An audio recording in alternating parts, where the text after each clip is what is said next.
I am the ghost of bad behavior past.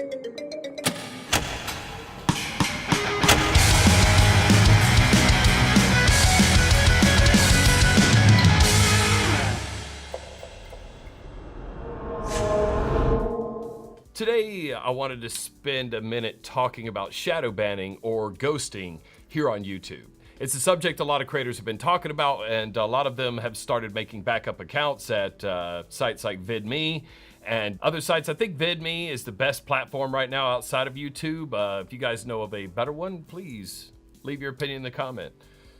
The reason I'm talking about this tonight is my channel, which I've had for several years and most of you never knew about, has been shadow banned. Now, shadow banning simply is where you don't know you're banned. You don't know YouTube has taken action against you beyond what it states it's going to do in its terms of service and other places on the website. A couple of years ago, right after we started poisoning the well, I used my channel, the So Fain channel, as a place for us to upload test videos. So if I was rendering here, I could, share it with Pat. We could watch it other places and get our editing together, that kind of thing. And also, I just shared little tidbits I thought were interesting.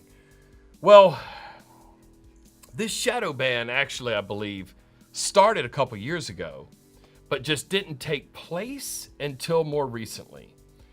And I think that has to do with a change in YouTube's code, their terms of service, and how they take action against people.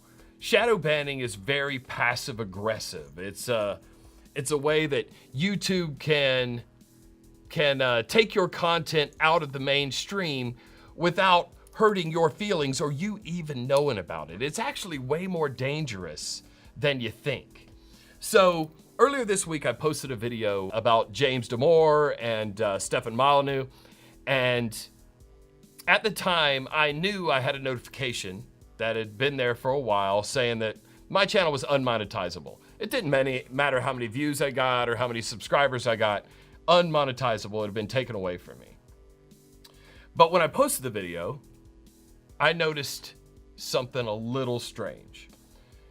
No matter what I did, if I'm in Google or if I'm in YouTube and I'm searching, I could not find my channel.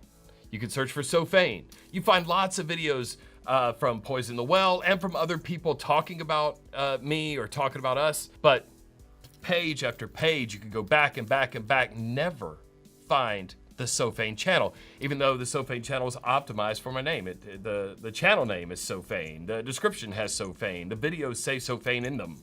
Nowhere. You could take the exact title of that video, search for it in YouTube, it wouldn't show up. It was not going to make it in the suggested box. It's not going to be searchable. It just doesn't exist. But to me, as a creator, I see my subscribers coming and viewing it and interacting. And if I hadn't have decided to dig a little deeper, I would never have known. It was really that unmonetizable bit that made me search for it at all, because I'm trying to make a decision. Do I want to monetize this in the future? What if it gets more people? And maybe that's worthwhile. I want to take that monetization and put it into Poison the Well. But I knew that was not going to be possible there. And I battled a little bit like, so what? This is just a channel where I can post some opinions and talk about some things. So what if I don't make any money? But then again, the ultimate goal of being on YouTube is so Poison the Well can succeed.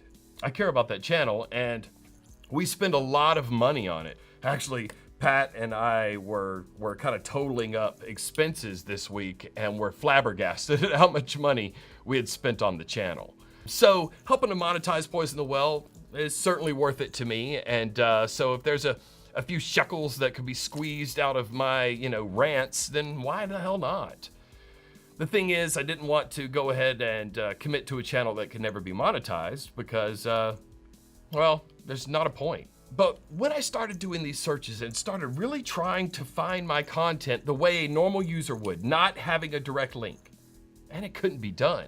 I encourage you, I'm going to leave a link to my channel and to the video that was posted earlier this week on that channel, and I'd like your help. Go search for it. Search for terms you think it might come up for. Take a look at it, see what you can do. Search from your point of view. Now, some people on Twitter were a little confused. They were like, well, I can still see your channel. Yeah, you can if you have the link. So the only way I could grow that channel would be by sharing the link on Twitter or other social media, or you guys sharing it with your friends and followers.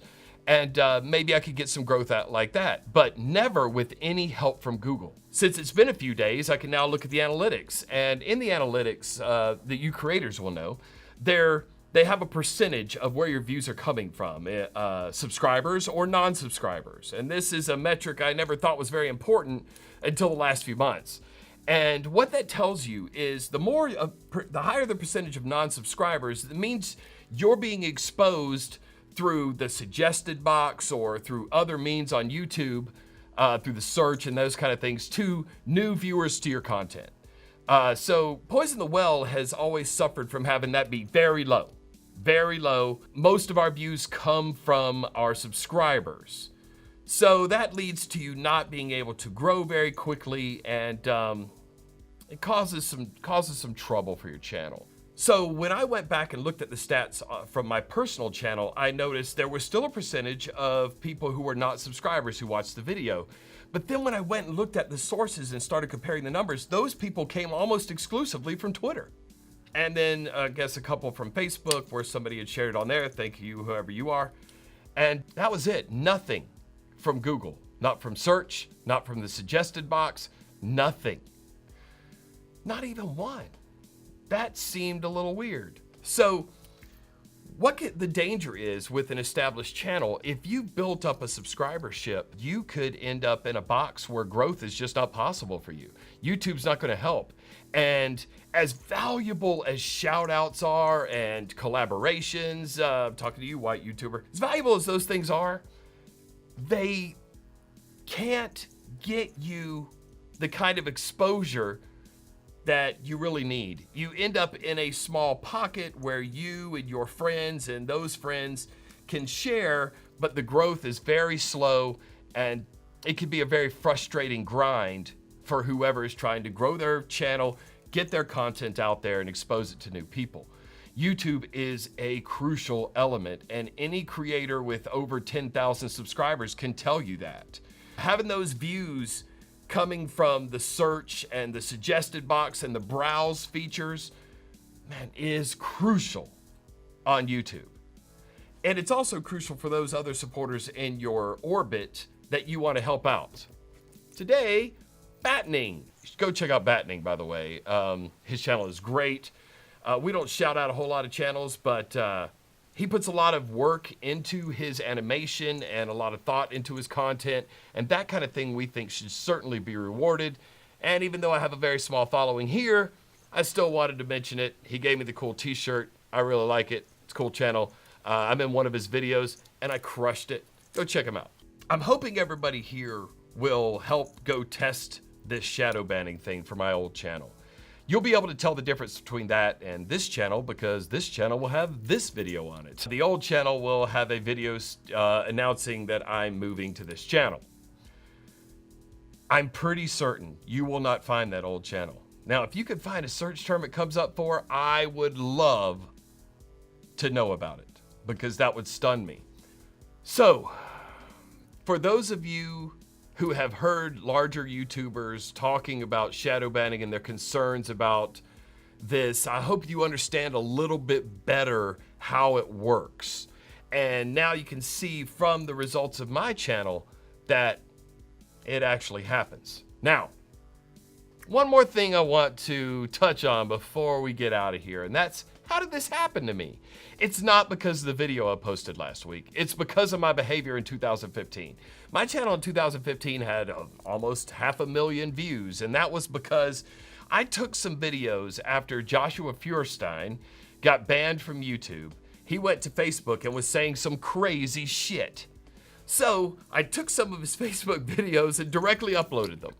Man, they got hundreds of thousands of views, people, hundreds of comments, and people were like, this is crazy. And And it was actually a good vehicle to get the word out here on YouTube, since he didn't post the videos here. They were just a Facebook thing. A lot of people took the videos off my channel. They used them for their responses, and I got a ton of views. I also got 2 community strikes from that episode there, and I got a copyright strike because Josh came along and said, this is my content and this guy's directly stolen it.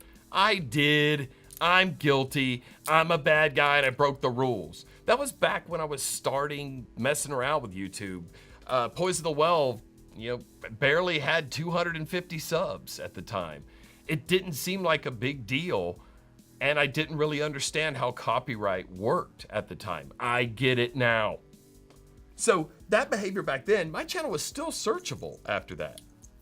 I was still getting a small stream of people who would come in and subscribe to me by searching for my channel. So when these changes happened at YouTube, that was it.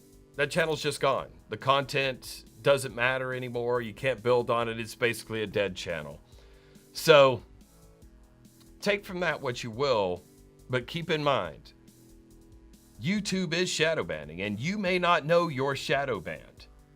If you've gotten a strike or you've had some kind of issues, even if it gets cleared up, because mine did, they got removed. I served my sentence. It didn't matter. It still happened, and this has still affected me now. So if you've got a strike in the past and you think this is resolved and things have been okay for you, go search your channel name. Go search for your videos. See if you're still discoverable through the YouTube interface, because you may not be. And if you're big enough, you may not know it. It's a dangerous scene, kids. So anyway, that's it for today. I'll see you guys soon.